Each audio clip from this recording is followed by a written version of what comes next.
Is Vice President Harris a socialist? This is a question. That is the subject of this evening's Talking Points memo. So what is socialism? Well, simply put, the governmental ownership and administration of the means of production and distribution of goods, that means salaries too, in a country. The government pretty much controls everything. It's a freedom play. So right now we have a lot of freedom in the USA. We have freedom to succeed or to fail. Socialism would take much of that away. So if you fail, the government would give you stuff. And if you succeed, the government will take stuff away from you. That's socialism. Never worked anywhere in the world, by the way. But Kamala Harris seems to be on that track. So let me back it up. Bernie Sanders is the only outward socialist in Congress, and he's proud of it. Sanders is really a communist. He honeymooned in Russia. Who honeymoons in Russia? Putin doesn't even honeymoon in Russia. All right? And there have been very, very few socialists that have been successful in the U.S. government. Perhaps the most successful was a man named Eugene Debs, D-E-B-S, in 1920. There's Eugene. Okay, now he was a communist, Eugene. He's an interesting guy if you want to look him up. Kamala Harris isn't Eugene Debs. Kamala Harris, I debated this with Hannity today on his radio program, and he says she's a Marxist. Listen, trust me. Vice President Harris has never read Marx and Engels. She doesn't know anything about the history of totalitarianism, surrounded by communism, doesn't know about the Russian Revolution. She's not interested in that. What she's interested in is amassing power, and she feels the easiest way to do that is to be a socialist. Give people stuff and then take from the wealthy. That's what she's going to do. So in 2019, and this proves my point, Kamala Harris was voted the most liberal member of the Senate by GovTrack US. GovTrack US catalogs all the votes, the individual votes. So Harris beat out Bernie Sanders and Elizabeth Warren. And they were furious. Well, what did we do wrong? We should have been the most liberal. But Harris is the most liberal. Okay? And then she became vice president. So Biden picks the most liberal senator to be his VP because the progressives ran a party. Okay. So while in the Senate, Kamala Harris didn't really do much. Okay? We went over this a little bit yesterday. She was involved with 164 pieces of legislation in 4 years, but she wasn't driving it. She was just signed her name to it and stuff like this. All right. None of them became law. Shut out completely across the board. So she really didn't do anything. Same thing with Barack Obama. Barack Obama didn't have a distinguished record in the Senate, but he got elected president. So I don't know if that's going to mean anything.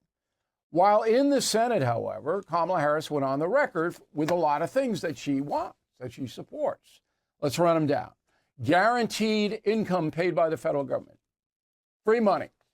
All right? $6,000 for married couples. That was back then. Probably about $12,000 now with all the inflation, right? So the government, if you earn below a certain amount, they give you free money. Here, here's a check. Okay. That's beyond welfare. That's different. This is guaranteed income money on top of welfare and food stamps and all that. She supports the federal government paying for college education. Not just public education, private colleges. Tuition. If your family earns below a certain amount of money, and it's a lot of money, it's like $125,000. She wants the government to pick up the tab. Child care, okay? Government picks up the tab.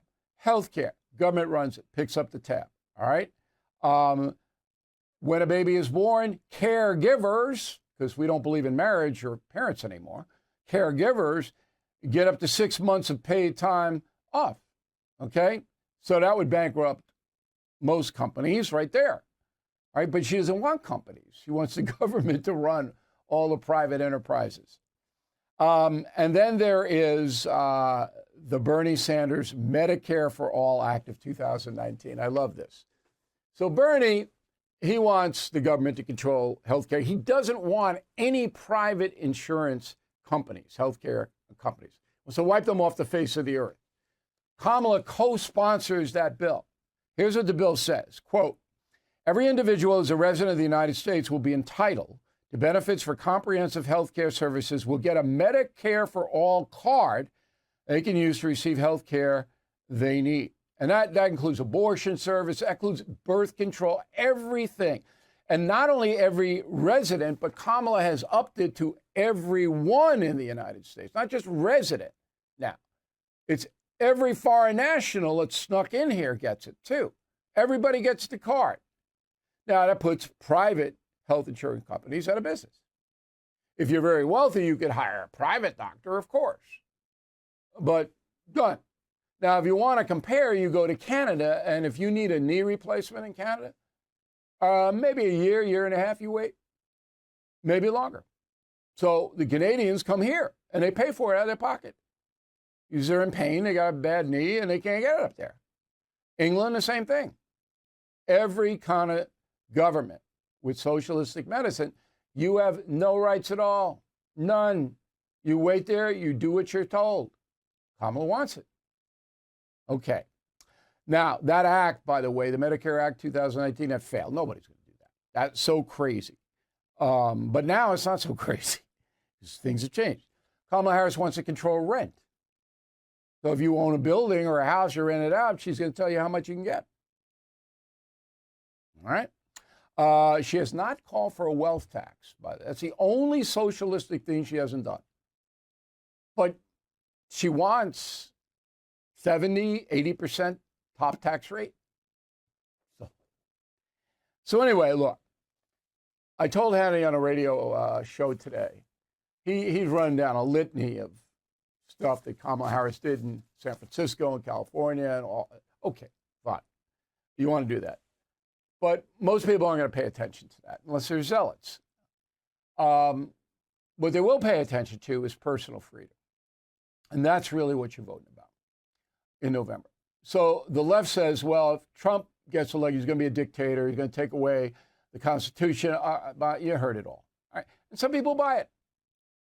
But if Kamala Harris gets elected president, by executive order alone, she'll try to impose a socialistic system on America. And that means that your personal freedom, from how much money you earn, to whether you can have a gun, to what kind of car you drive, to what kind of food you eat, Kamala Harris wants the government to control it.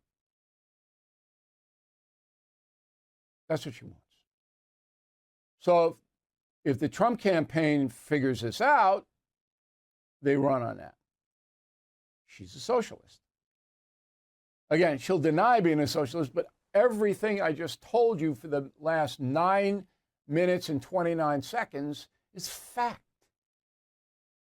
You can't deny it. So the question then becomes, why does the media, the corporations, which are going to get hammered, why do they support a socialist like Kamala Harris? Because they hate Donald Trump. They think he's worse. And a lot of these CEOs, these corporations, aren't the smartest people in the world. They really don't know. You think George Clooney is a genius? Trust me, I know the man. He's not. Okay? All right, now on abortion, this is another thing. Kamala Harris is one of the, probably the most extreme politician ever elected to public office in America on abortion. Just this year, she was out in Arizona, and here's what she said. Go. Let us all agree. Let us all agree. One does not have to abandon their faith or deeply held beliefs to agree. The government should not be telling her what to do with her body. So you don't have to abandon your faith or your religious beliefs if you support Kamala Harris's vision of abortion up to birth. Is that what you believe? So 5 minutes before a baby is to be brought into the world, under Kamala Harris's vision, a doctor could go in with a scalpel or an instrument, drill a hole into the baby's head, and kill it. And it would be legal in the United States. It is legal right now in California, her home state, in New York, Massachusetts, Illinois, and a number of other states. 5 minutes before. So this is what Kamala Harris said, and she's telling Americans, no, you're not going to affect your faith. Yeah, it is. Okay, that's wrong. That's morally wrong. That's murder. Late-term abortion. Unless the mother is going to die or be severely impacted, all right, or the baby is on the cusp of death inside the womb. If you're just doing an elective procedure, killing that unborn child in a short time before its birth, murder. There's only 3 countries in the world that allow that, okay? So there are 195 countries in the world. The communist countries, you can kill any baby, anytime, any place. They don't care. All right? Doesn't matter to them. But there are only three non-communist countries that allow late-term abortion for any reason at any time. They are Canada, Singapore, and the Netherlands. So 195 countries, all right, and 3 allow this.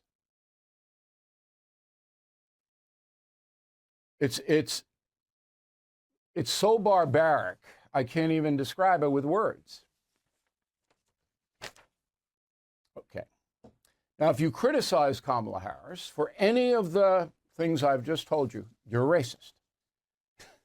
CNN, and I knew they were going to do it. It's just been 3 days. And here they come with the R word. Roll the tape. But let me just say this. That is what we're talking about. There is a way to attack her record on policy without calling her a name. Incompetent is an unflattering name. And when people do that to black women, that is what Van is talking about. You might not agree, but as a black woman, let me tell you how we hear it. Okay, so if you say that Kamala Harris has been incompetent on border policy, you're a racist. You're attacking a black woman, according to Ashley Allison, CNN. Okay. CNN again. This is Congressman Maxwell Frost from Florida on the DEI allegation. Go.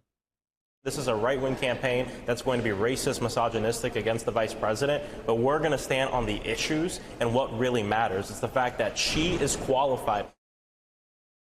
She's qualified for what? What's she qualified for? Prove it. Give me a fact that says she's qualified to be president of the United States. Border? Forget it, right? All the things that she has promoted in the past, they're socialist. Abortion? Are you kidding? Kamala Harris even opposed the assassination of Soleimani, the Iranian Revolutionary Guard leader that I write about in Killing the Killers. She opposed that. After he was waxed by the Trump administration, okay? She said, oh, no, we can't do that. She criticized Israel, okay? Netanyahu talked today. A lot of the right-wing commentators are criticizing Harris for not meeting with Netanyahu today or not attending his speech. She had a commitment in Indianapolis, and she's going to meet with Netanyahu tomorrow, I understand. So that's bogus. Keep your eye on the ball, okay? Don't deviate out. Okay, so you can see how this is all developing now. They're going to build an iron dome around St. Joan of Kamala, an iron dome. And all the criticism missiles coming in be deflected by the media. So no, you can't do that. You're racist. I hope somebody tries that with me. I hope they do. Okay. Because I do a lot of other radio and television shows and things like that. I hope they try that with me. I'm ready to rumble, as they say.